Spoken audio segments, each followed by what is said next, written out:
High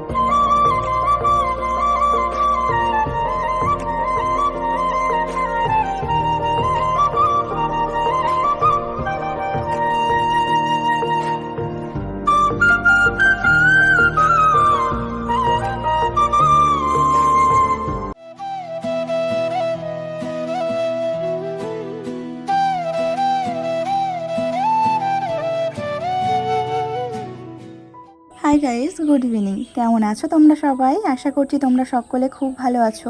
তোমাদের আশীর্বাদে আমরাও কিন্তু বেশ ভালো আছি। আজকে একটা নতুন দিন আর নতুন বিকেল। আজকে বিকেলবেলার থেকে তোমাদের সাথে ব্লগটা স্টার্ট করছি।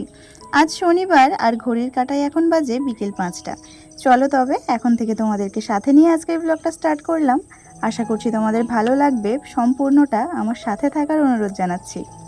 এই কদিন যাবৎ শরীরটা ভীষণ খারাপ, শুধু আমার না, বাড়ি শুদ্ধ সবাইয়ের। জানি না কি হয়েছে, এক এক করে সবাইকেই ধরছে। যাই হোক, এখন বিকেলবেলাটা একটু ভালো লাগলো, তাই ভাবলাম তোমাদের সাথে কিছু দরকারি রান্নার কিছু টিপস শেয়ার করি, যাতে আমার সাথে তোমাদেরও কিছুটা হলেও একটু হেল্প হয়। তো টিপস নাম্বার 1, তো দেখো, এরকম কেকের যে প্লেটগুলো হয় না, যে মানে বড় বড় যে বার্থডে কেকগুলো নিয়ে আসা হয়, সেই যে কেকের প্লেটগুলো আমরা ফেলে দিই, তো সেই প্লেটগুলো ফেলে না দিয়ে এইরকম মশলাদানির নিচে কিন্তু আমরা ট্রাই করতে পারি। আর আমাদের মধ্যবিত্ত ফ্যামিলিতে কোনো কিছুই কিন্তু ফেলে দেওয়ার না। আর 2 নাম্বার টিপস হচ্ছে, এই যে একটা বোতল নিয়েছি, দেখো এটা হচ্ছে ভিম জেলের বোতল। তো ভিম জেলটা আমার শেষ হয়ে গেছিলো, ওই জন্য এই বোতলটা ভাবলাম যে সেই তো ফেলে দিতে হবে, না হলে ফেরিওয়ালাকে বিক্রি করে দিতে হবে। তো সেটা না করে এটা তেলের কাজে ব্যবহার করলাম। আর এটা না, তেলটা যতটা প্রয়োজন ততটাই তুমি নিতে পারবে। আর গা দিয়ে যে তেলটা ঝরে পড়ে, তার কোনো গা দিয়ে তেলটা আর পড়ে যাবে না। তো কেমন লাগলো অবশ্যই কিন্তু জানাবে। আর এদিকে দেখো, তোমাদের সাথে টিপস শেয়ার করতে করতে আমার রান্না বান্নাও একটু বসিয়ে দিয়েছি। এদিকে ডাল ভাজছি। আর মুগ ডাল একটু ভেজে রান্না করলে এই সেন্টটাও যেরকম একটু বাড়ে, তো সামান্য একটু তেল আর কাঁচা লঙ্কা দিয়ে একটু ভাজা করে দেখবে, সেন্টটা কিন্তু আরেকটু বেশিই বাড়ে। তো যাই হোক, লঙ্কা ডালে দেয়াতে একটা কথা মনে পড়লো, যে লঙ্কা তো আমরা সবাই ধরো ব্যবহার করি, কাঁচা খাওয়া হোক আর তরিতরকারিতে এখন কাঁচা লঙ্কা ব্যবহার করাটাই ভালো। তো বাজার থেকে যখন আমরা লঙ্কা কিনে নিয়ে আসি, সেটাকে অনেক দিন ভালো রাখার জন্য এই রকম আমি বোঁটা ছাড়িয়ে নিয়েছি, আর একটা শুকনো কাপড়ে লঙ্কাগুলোকে একটু মুছে নিয়েছি। নিয়ে এই রকম যে লাড্ডুর এরকম প্যাকেট পাওয়া যায়, বা সোমপাপড়ির প্যাকেট পাওয়া যায়, তো এগুলো তো আমাদের ইউজুয়ালি ঘরে থাকে। তো এগুলো হয়তো আমরা ফেলে দিই বা নষ্ট করে ফেলি। তো নষ্ট করে ফেলার আগে না, একটুখানি যদি বুদ্ধি করে এইভাবে রাখা যায়, তাহলে দেখবে অনেকটাই সেভ হয়। আর লঙ্কাগুলোও কিন্তু ফ্রিজে অনেক দিন ধরেই ভালো থাকে, আলাদা করে কোনো কন্টেনার কিনে নিয়ে আসার প্রয়োজন হয় না।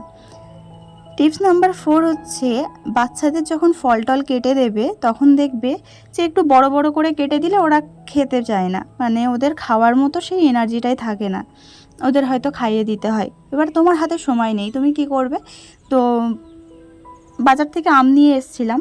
তো আম আমাদের ছোটু বা অয়ন দুজনেই খেতে খুব ভালোবাসে, তো ওই জন্য আমি এরকম ছোট্ট ছোট্ট করে কেটে দিই, যাতে কাঁটা চামচে করে ওরা তুলতে পারে। আর এইভাবে ওদের খাওয়ার প্রতি আগ্রহটাও বেড়ে যায়। তাই একজনকে দিচ্ছি দেখে আরেকজন তো বলবেই যে আমাকে দাও, তাই দুজনকে 2 প্লেটে দিয়ে আম ঘরে বসিয়ে দিয়ে এসেছি, দিয়ে এসে আমি আমার কাজটা করে নিচ্ছি। চলো তবে টিপস নাম্বার 5টা তোমাদের সাথে শেয়ার করি। তো এরকম জলের বোতল আমাদের ঘরেতে কিন্তু সব সময় থাকে, ফেলাও যায়, কোথাও গেলে এরকম বোতল কিনেও খাই আমরা জল। তো সেই বোতল দেখা যাচ্ছে একটা সময় অনেকটা হয়ে যাচ্ছে, তাই আমরা ফেলে দিচ্ছি বা বিক্রি করে দিচ্ছি। তো এই বোতলটাকে আমি একটু কাজে লাগালাম। বোতলের পিছন দিকটাকে কেটে নিয়ে আর একটু ছুঁচ হোক আর যাই হোক, একটু ছিদ্র করে নিয়ে একটা দড়ি বেঁধে নিয়েছি। তাতে যে বাজার করে আসা বাজার করে আসলে যে ক্যারি প্লাস্টিকের যে পলিথিনগুলো থাকে, সেগুলো তো আমাদের ঘরে এখানে ওখানে ছড়িয়ে থাকে। আর যদি আমরা কোনো প্লাস্টিকের মধ্যে প্লাস্টিক ভরে নিয়ে রাখি, আমাদের মনে থাকে না যে কোথায় রাখলাম। তো এই রকমভাবে যদি বোতলে ক্যারি করা যায়, আর সেটাকে নিয়ে একটা কিছুতে ঝুলিয়ে রাখা যায়, আর ইজিলি কিন্তু আমরা সেখান থেকে বেরও করতে পারবো।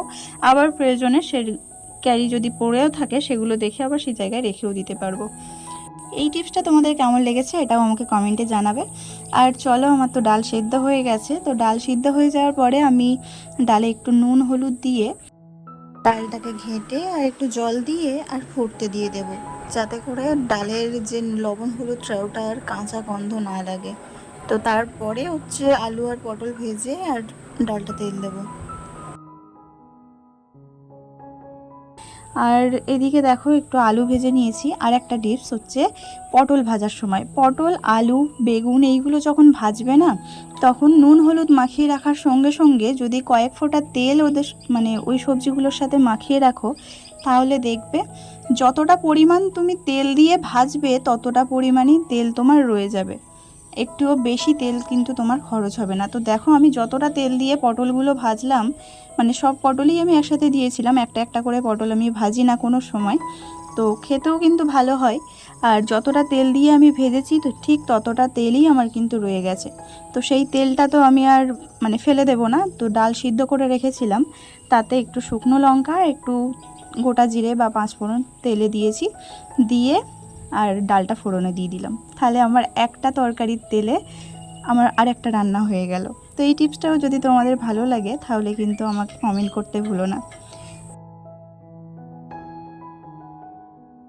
তো যথারীতি আমার রান্না কিন্তু সব কমপ্লিট হয়ে গেছে। আর রান্নার পরে আমার যতটুকু যা বাসন ছিল সেগুলো সব আমি এইরকম একটা ডেচকিতে ভরে রেখেছি, এগুলো খাওয়ার পরে একসাথে মাজবো।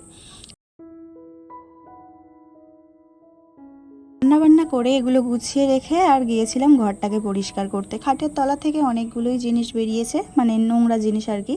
তো এই কদিন যেহেতু আমি ঘরে হাত দিতে পারিনি, ওই জন্যই খাটের তলাতে ছেলেরা যা পেরেছে খেয়েছে আর খাটের তলায় ফেলেছে। বাচ্চাদের এই একটা হ্যাবিট বলতে পারো। তো যাই হোক, আমার কিন্তু রাত্রিরে সব বাসনপত্র মাজা কমপ্লিট হয়ে গেছে। আর গ্যাস আমি এইভাবেই মুছে রাখি প্রত্যেক দিন। আর যে রান্নার পরে যে কাপড় ছেঁড়াটা আমি ইউজ করেছিলাম সেটা কেচে আর বাসনের ঝুড়ির উপর মেলে রেখেছি, তাতে কাপড়টাও শুকিয়ে যায় আর বাসনের উপর ধুলো ময়লাও না পড়ে। আর এই যে আঁকাটা দেখছো, এটা আমি বেশ কিছুদিন আগেই এঁকেছিলাম। তো এটা হচ্ছে আমি কালকে রাত্রিবেলা এঁকেছি। কেমন লেগেছে অবশ্যই কিন্তু কমেন্টে জানাবে। আর যদি এই রকম আর্ট নিয়ে তোমরা কিছু কমেন্ট করতে চাও তাহলেও করতে পারো, কোনো প্রশ্ন থাকলে। আর এই দেখো আমার ঘরও কিন্তু গোছানো হয়ে গেছে। আর এখন বেশ অনেকটা রাত হয়ে গেছে, ছোটরা কিন্তু ঘুমিয়েও পড়েছে। তো বন্ধুরা চলো, আজকের মতো আমি ভিডিওটা এখানেই শেষ করছি। আর যদি এতটুকুও ভালো লাগে আজকের ভিডিওটা, অবশ্যই লাইক কমেন্ট করো। এখনও সাবস্ক্রাইব করোনি তারা প্লিজ চ্যানেলটা সাবস্ক্রাইব করে আমার পাশে থেকো। আর এখন 11:30 বেজে গেছে। তো আজকের মতো গুড নাইট, সবাই খুব ভালো থেকো, টাটা।